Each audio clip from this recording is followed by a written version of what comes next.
नमस्कार, पर्पल भारत में आपका स्वागत है। सभी तो नहीं रखनी है, सभी को बतानी है। जो मिले, जो दोस्त है, परिवार है, घर में छोटे बच्चे हैं, बच्चे क्या ये करते छोटी सी पीडीएफ फाइल मैंने शॉर्टकट तैयार कर रखी है। इसमें सारे मैंने स्टेप जो दे रखे हैं, ये फाइल मैं दे दूंगा भाई मोंगा साहब को। यहाँ पे इनसे कोई लेना चाहता है तो ले सकता है। ठीक है जी, पीडीएफ फाइल मैंने क्रिएट करके। घर में क्या है, बच्चे गेम खेलते हैं। हाँ जी, हाँ जी। जब गेम खेलते हैं तो उसमें ऐसे ऑप्शन ज्यादा आते हैं कि अमाउंट के आगे से आगे खुलते हैं, बच्चे उनको ओके कर देते हैं। उससे भी आपके अकाउंट में से पैसे चलते रहते जाते रहते हैं। तो जब आप फिशिंग लगाओगे, फिशिंग वगैरह आपके साथ नहीं होगा ये। ठीक है जी, कोशिश करना कि बच्चों को जो मोबाइल दो तो कम दो उनको। ठीक है, वो आपका अकाउंट नंबर लगा के दे दो तो आपका अकाउंट लगा के दे दो। बैंक से रिलेटेड जो अकाउंट नंबर है ना आपका, जो मोबाइल जुड़ा हुआ है, वो बच्चों को कम कोशिश करो। कोई उसने बच्चों ने ये पता होना चाहिए, बैंक तो हमारे को इतनी एफर्ट्स करके इतना डाटा लेके लोन देता है, और सोशल मीडिया में विदाउट एक डॉक्यूमेंट के लिए हमारे को लोन दे रहा है। क्यों दे रहा है ये? कुछ तो रीजन है उसका। तो हम लोग सिर्फ लालच में आते हैं, और लालच की वजह से हमारे साथ ये फ्रॉड होते हैं। तो प्लीज़ इन चीज़ों से अवेयरनेस बढ़ा के रखो, और अपने जितने भी अकाउंट्स आपके जीमेल, फेसबुक, सोशल मीडिया पे, व्हाट्सएप है, इन सबको प्राइवेसी लगाओ और इनका 2 फैक्टर यूज़ करो। तो इन फ्यूचर आपके साथ कभी साइबर फ्रॉड नहीं होगा। ठीक है सर, थैंक यू। 2 फैक्टर लगा लेते हो तो आपके साथ कभी ज़िंदगी में फ्रॉड नहीं होगा। अगले बंदे के पास आपका पासवर्ड है, यूज़र नेम है, तब भी वो आपकी ID, Facebook, Insta, Gmail account hack नहीं कर पाएगा, क्योंकि आपके पास सबसे पहले नोटिफिकेशन आएगा कि जी आपका अकाउंट फला जगह एक्सेस किया जा रहा है। आप उसको यस करो नोटिफिकेशन को, तभी आपका अकाउंट ओपन होगा, अदरवाइज नो। अपनी फैमिली मेंबर, अपने बच्चों के अकाउंट्स में जाके, फेसबुक में जाके सेटिंग में जाओ, प्राइवेसी में जाओ। प्राइवेसी दे रखी है उसमें, ऐसे ही व्हाट्सएप में दे रखी है। अब यहाँ व्हाट्सएप चेक करूँ तो किसी की प्राइवेसी नहीं मिलेगी। तो आप शाम को जब जाओगे घर पे, जब आराम से चेक करना कि व्हाट्सएप में प्राइवेसी का ऑप्शन कहाँ है। आपको नॉलेज नहीं है तो नियर बाई जो जानकार बंदा है उससे चेक करवाओ। अब लोगों ने फेसबुक बना रखी है, उसका पासवर्ड याद नहीं है, बिना पासवर्ड के 2 फैक्टर नहीं लगेगा, तो उसका पासवर्ड आप उसको डिलीट करके न्यू पासवर्ड बनाओ। यदि आपका फेसबुक डाटा याद नहीं है तो उसको अकाउंट को डिलीट करवाओ। ये डाटा हमारा यहीं से उठाते हैं। अब हम शोरूम में जाते हैं, किसी भी कंपनी के शोरूम में जाते हैं, तो वहाँ हमारा डाटा वो कलेक्ट करते हैं ना कि आपका नाम क्या है, आपकी डेट ऑफ बर्थ क्या है, मैसेज आते हैं जन्मदिन पे। तो इनसे भी डाटा कलेक्ट कर सकते हैं। डाटा तो कहीं भी से भी मिल सकता है। फाइनेंस कंपनी में जाते हैं अपनी गाड़ी ठीक करवाने के लिए, और वहाँ हमारा डाटा वो आधार कार्ड, पैन कार्ड सब लेते हैं ना। उस अकाउंटेंट के जेब में 5,000 डाल देता हूँ, फिर मेरे को पिछले 1 महीने का तो डाटा दे देता है, और मैं उसका कहीं भी ले जाके उसको यूज़ कर सकता हूँ। तो ये मत सोचो भी अनजान नंबर से कॉल आई है, वो बंदा मेरा पूरा नाम, फादर नेम, मेरा रेजिडेंस सब कुछ बता रहे हैं, शायद मैं भी जानकार है बंदा मेरा ही।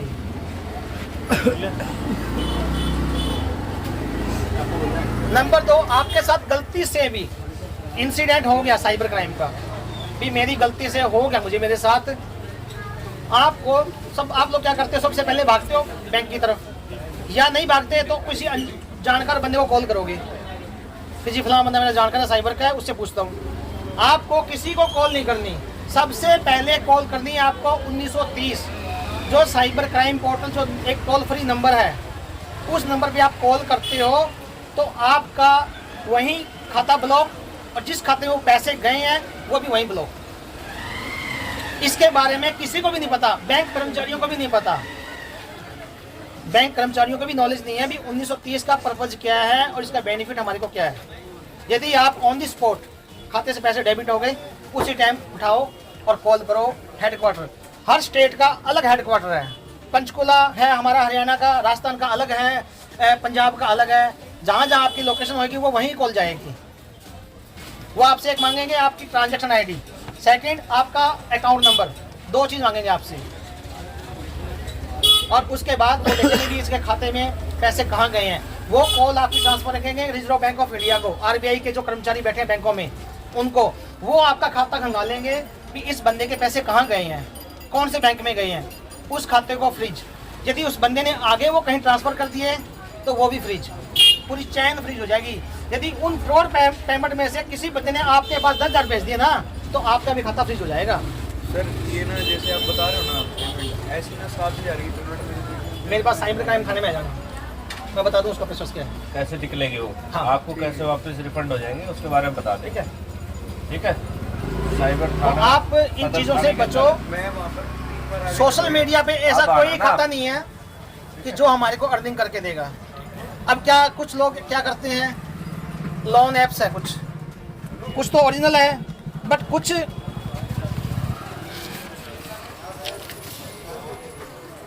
ओरिजिनल ऐप भी है, लेकिन उन लोगों ने उन ओरिजिनल ऐप्स का बेनिफिट लेके स्टार्टिंग में 5,000 रुपये लोन दे दिया। उसके बाद क्या करेंगे, आपकी गूगल आईडी ले लेंगे, वो गूगल आईडी ले लिया, आपका डाटा ले लिया, आपका 5,000 रुपये को लोन दे दिया, आपको लोन लेके और उसके बाद आपसे वो रिकवरी करेंगे और फिर आपके जो गूगल आईडी आपने उसको दी है जिसमें हमारे सारे कॉन्टैक्ट हैं, उनको 1 बाय 1 वो कॉल करेंगे भी ये बंदे से हमारे का 5,000 का लोन लिया था इसने। सर मैं Babbu Singh head constable cyber crime police station Barnala road Sirsa से आया हूँ जी। और ये साइबर अवेयरनेस का जो प्रोग्राम हर मंथ के फर्स्ट वीक को जो फर्स्ट वेडनेसडे आएगा उसको करवाया जाता है जी। और साइबर अवेयरनेस के रिगार्डिंग ब्रीफिंग करने के लिए मैं यहाँ आया था। इससे पहले मैं घंटाघर चौक पे और खालसा स्कूल में भी प्रोग्राम अवेयरनेस के करके आया हूँ, बच्चों को ब्रीफिंग दे के आया हूँ सर। और इसके बाद मैं यहाँ आया हूँ। आपने आम पब्लिक को क्या समझाया? सर मैंने आम पब्लिक को ये समझाया है कि आप लोग सोशल मीडिया के ऊपर जितने भी फेक टेलीग्राम के माध्यम से या व्हाट्सएप के माध्यम से हमारे को अर्निंग के मैसेज मिलते हैं भी आप रोज पार्ट टाइम जॉब कर सकते हो, घर बैठे 1,000 रुपये पर डे, 2,000 रुपये पर डे, 5,000 रुपये पर डे कमा सकते हो। ये जो मैसेज मिलते हैं ये सब फेक है। हमारे को इसमें एक बार लालच दिया जाता है हमारे को फंसाने के लिए।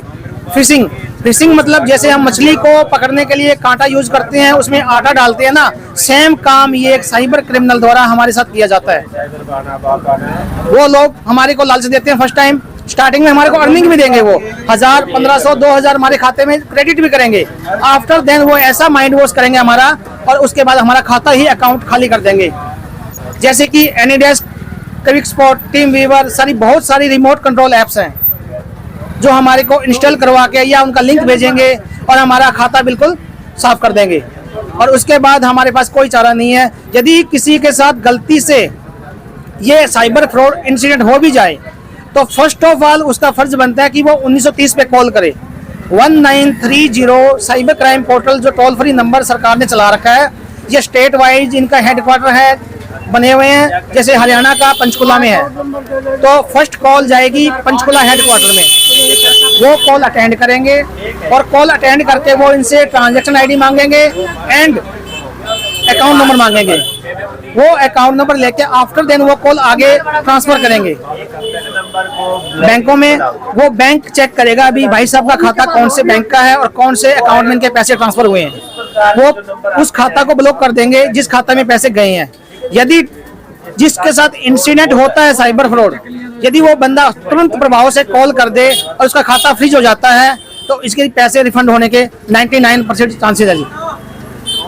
और सेकंड सर, हम लोग फेसबुक यूज करते हैं, व्हाट्सएप यूज करते हैं, गूगल पे, फोन पे सब यूज करते हैं। हम लोग सब सोचते हैं भी हम घर बैठे अपना काम कर जाए, लेकिन लोगों को ये नहीं पता कि व्हाट्सएप पे प्राइवेसी दे रखी है, फेसबुक पे प्राइवेसी है, इंस्टाग्राम पे प्राइवेसी है। इंस्टाग्राम पे प्राइवेसी यूज करो, फेसबुक पे प्राइवेसी यूज करो, 2 फैक्टर का प्रयोग करो। 2 फैक्टर ऑथेंटिकेशन यदि हम लगा के रखते हैं अपने इस पे अकाउंट्स पे तो अदर पर्सन हमारा खाता हैक नहीं कर सकता। यदि उसके पास यूजर नेम पासवर्ड है तो अभी वो खाता हमारा हैक नहीं कर सकता। उसका लगाने के बाद सबसे पहले हमारे पास नोटिफिकेशन आएगा कि ये खाता आपका अदर पर्सन या अदर सिस्टम पे कोई ओपन कर रहा है, तो आप एक्सेस चाहोगे तब ही होएगा, अदरवाइज वो नहीं होएगा। तो मेन जरूरी है कि एक अनजान नंबर से कोई भी कॉल रिसीव होती है, चाहे वो व्हाट्सएप कॉल हो, चाहे वो सिंपल कॉल हो, उन कॉल पर किसी पर बिलीव ना करें। चाहे वो बंदा आर्मी का बताए, चाहे पुलिस डिपार्टमेंट से बताए, चाहे वो अपना रिलेटिव बताए कि मैं फलां बंदा बोल रहा हूँ, उन पर भूल कर भी विश्वास ना करें। वो सब कुछ फेक है। पहले अपने रिलेटिव से वेरीफाई करें कि आपने कॉल किया या नहीं किया। उसका पता कैसे चलेगा सर भी कॉल ऐसी है? सर व्हाट्सएप पे जो कॉल आती हैं उनके नंबर डिजिट अलग होते हैं। +92 मिलेगा, किसी जगह +413 मिलेगा, अजीब ही नंबर मिलेगा। और व्हाट्सएप से अननोन नंबर से कोई कॉल आती है, जो नंबर हमारे पास सेव नहीं है और उस नंबर से कॉल आ रही है, तो पहले उसको आइडेंटिफाई करें, उसको रिसीव तब करें। आम जनता को आप क्या संदेश दे रहे हैं? जी सर, आम जन को सर मैं संदेश यही दे रहा हूँ, जो मैंने ये जो ब्रीफिंग दी है साइबर अवेयरनेस के रिगार्डिंग, उसको फॉलो करें और उन पर अमल करें ताकि साइबर फ्रॉड ना हो। मेरा नाम जी प्रदीप मोंगा सिलेक्शन। ये हमारे सर, आज आपकी मार्केट में क्राइम ब्रांच वाले आए हुए हैं, तो ये कुछ समझा रहे हैं, इससे आपको क्या बेनिफिट हुआ, आपने सुना, उसका क्या फायदा हुआ? ये हमारे सर जी बब्बू सिंह जी क्राइम ब्रांच से आए हैं जी। इन्होंने बहुत अच्छा संदेश दिया सभी को सावधान रहने के लिए, क्योंकि आजकल बहुत ज़्यादा फ्रॉड हो रहे हैं जी। तो सभी को मतलब जो है ना बहुत अच्छा जो इन्होंने बताया कि जो सरकार ये काम कर रही है, जी, ये कैसा लग रहा है आपको? सरकार बहुत अच्छा काम कर रही है सर जी, बहुत अच्छा काम कर रही है सरकार। तो अब आगे से आप सावधानियां बरतेंगे जो इन्होंने बताएंगे? बिल्कुल बिल्कुल बरतेंगे सर, आगे से पूरी सावधानी रहेगी, सभी को यही संदेश दिया गया है जी। आगे आप अपने मित्रों को, परिवार को, उनको भी ये संदेश देंगे? बिल्कुल देंगे सर, बिल्कुल देंगे जी, सभी को, सभी रिश्तेदारों को, सभी मित्रों को।